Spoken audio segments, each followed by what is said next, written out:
Now I thought I'd just start today by telling you just a little bit more about my background, and then I'll go on and describe in very simple terms some of our research projects, particularly in type 1 diabetes, that are ongoing in my laboratory at the John Curtin School of Medical Research here at the Australian National University in Canberra.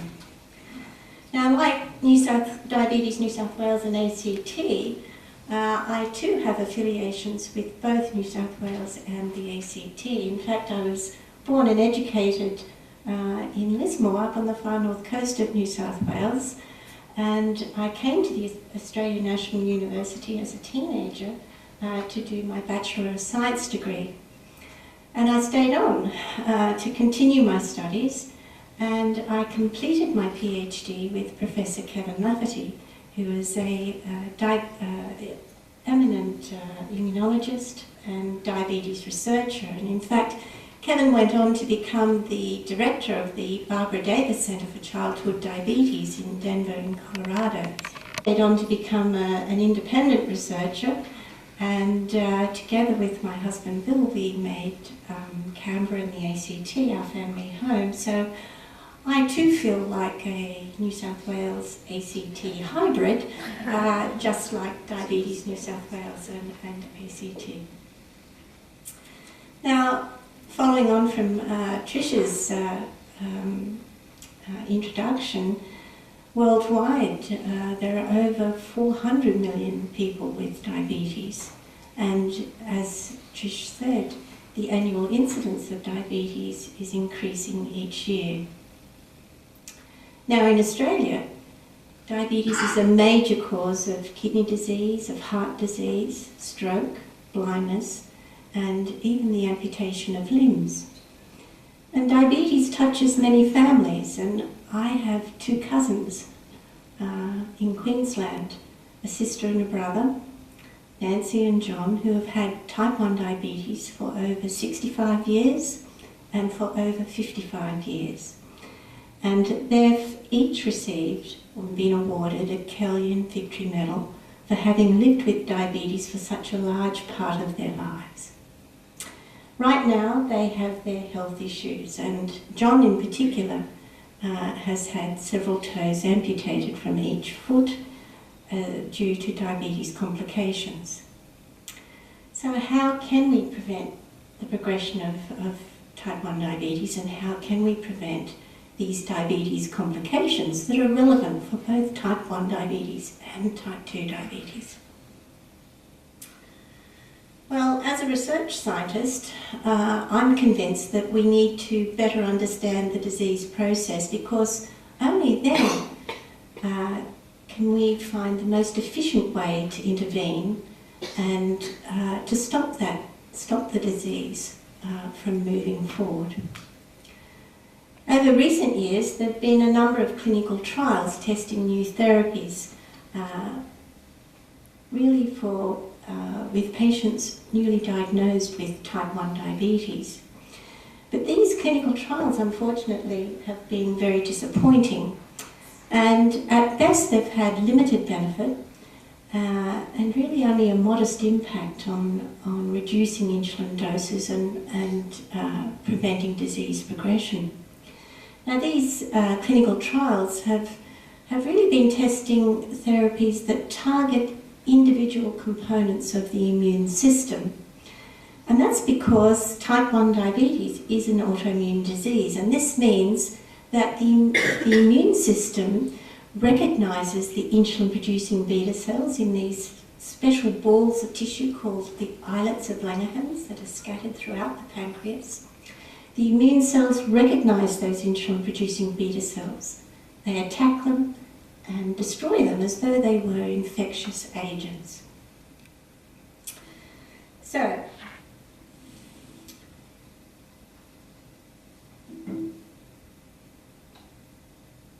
what this does is actually remove the insulin-producing machinery that the body needs to make insulin.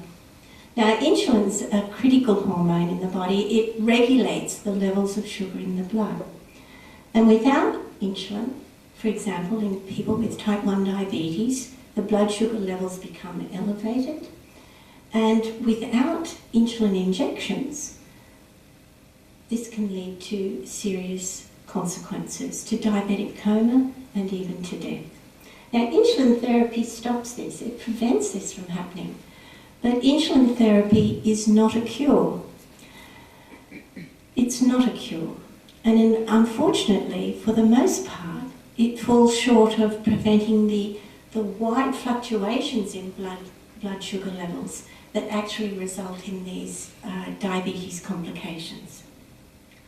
Now, we still don't know how to stop the disease, but we do have new insight into just how slowly type 1 diabetes develops.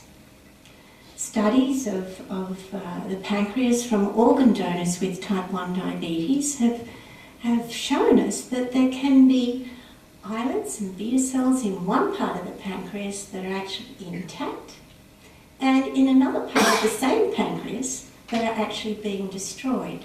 So it's a very slow progressing disease. Those beta cells are not all destroyed at the same time. The disease is not synchronized. And the other thing that we know now through these studies is that there's many more beta cells that remain at the time of clinical diagnosis of type 1 diabetes than what was originally thought. In fact, there can be 20 to 30% of the beta cells of a normal human pancreas still remaining that haven't yet been destroyed at that time that type 1 diabetes is diagnosed. And this gives us great hope. It gives us the hope that we can find a therapy that will protect those remaining beta cells and allow them to continue to produce insulin. This would minimise or remove the need for insulin therapy and hopefully prevent the development of those nasty diabetes complications. Now, research using animal models of type 1 diabetes have really shown us that there are a lot of different pathways and mechanisms that can destroy these insulin-producing beta cells. So it may turn out that we need to combine different therapies in order to prevent the progression of this disease. Really in much the same way as different drugs are used in combination for the treatment of type 2 diabetes. So let me tell you a little bit now about our research here in Canberra. So in collaboration with my colleague, Professor Chris Parrish at the John Curtin School, we've discovered that the insulin-producing beta cells actually need a special sugar in order for them to remain healthy and alive. And this sugar is called heparan sulfate. And without that sugar, the beta cells die. We also found that during the development of type 1 diabetes in a special strain of mouse that develops spontaneous autoimmune diabetes just like humans, that the immune system actually produces a certain enzyme called heparinase that destroys this special sugar, even in the beta cells. And our studies indicate that this leads to beta cell death. Now, Chris has previously developed a drug called PI88. It was originally developed as a cancer therapy. And what this drug does is inhibit this enzyme heparinase and prevents it from degrading heparan sulfate. So we treated our special strain of mice called NOD mice that develop human-like type 1 diabetes. We treated them with this drug, PI88, and we were able to prevent the development of type 1 diabetes.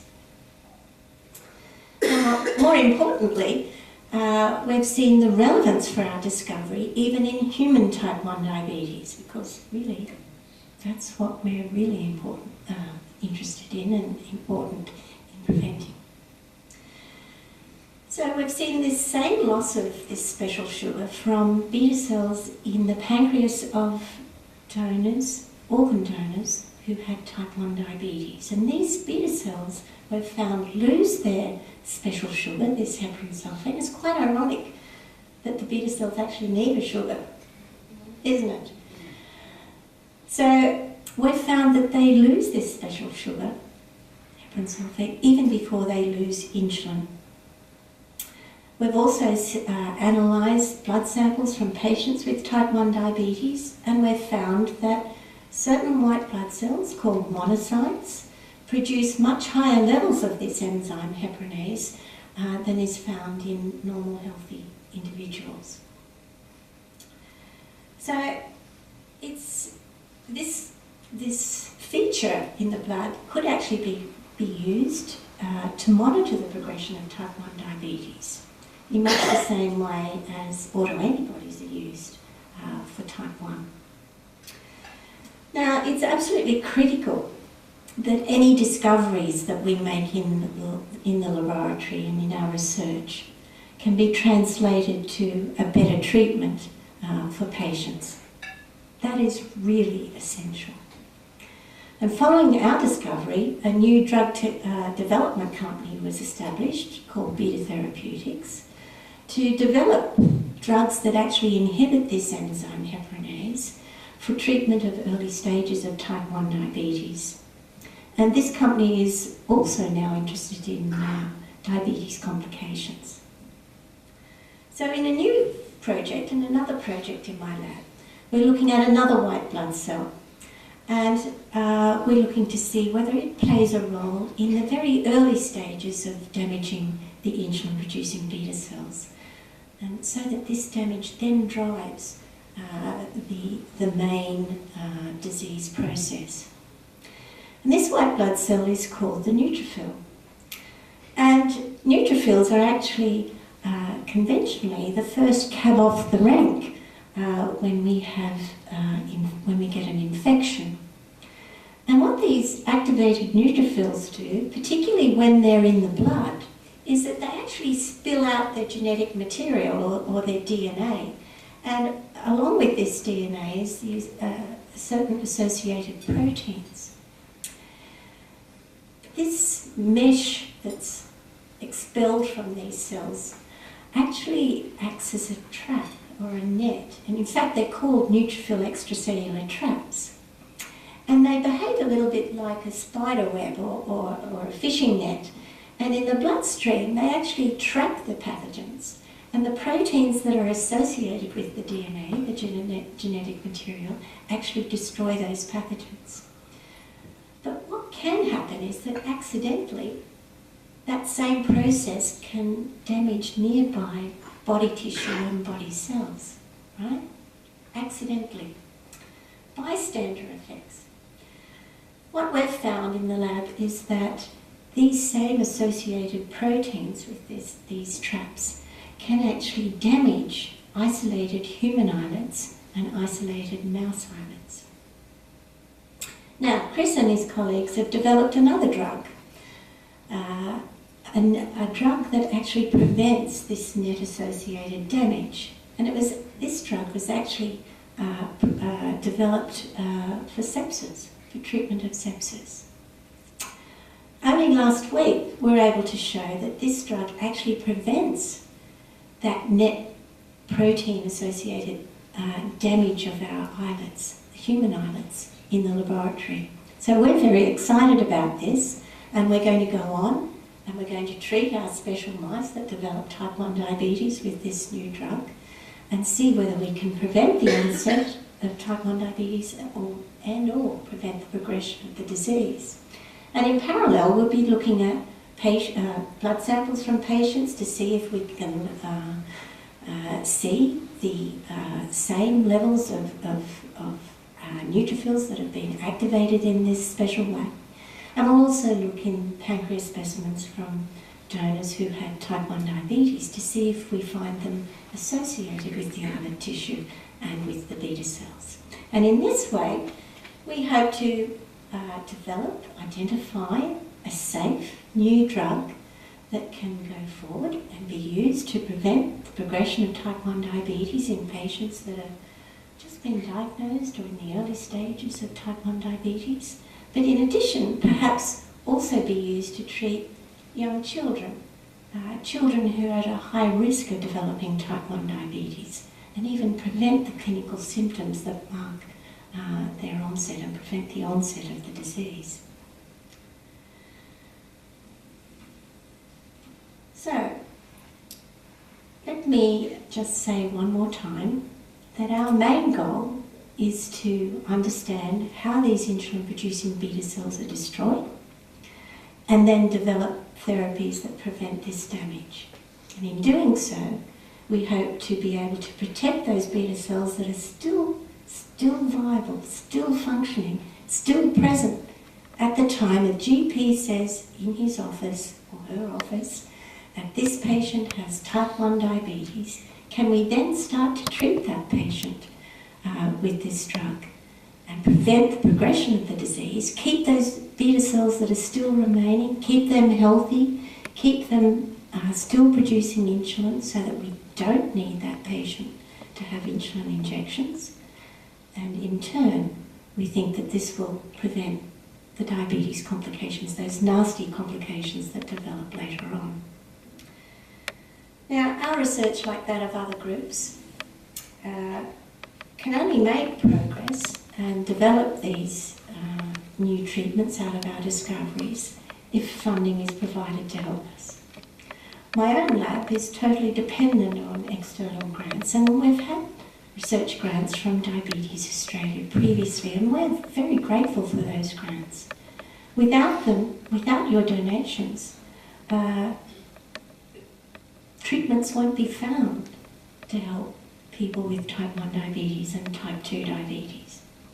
So on behalf of all diabetes researchers, I want to sincerely thank you for your donations, thank you for your sponsorship, and assure you that without your support, without your continued support, we cannot go on to make these discoveries, develop these new treatments, to make the lives of people with type 1 diabetes healthier and happier.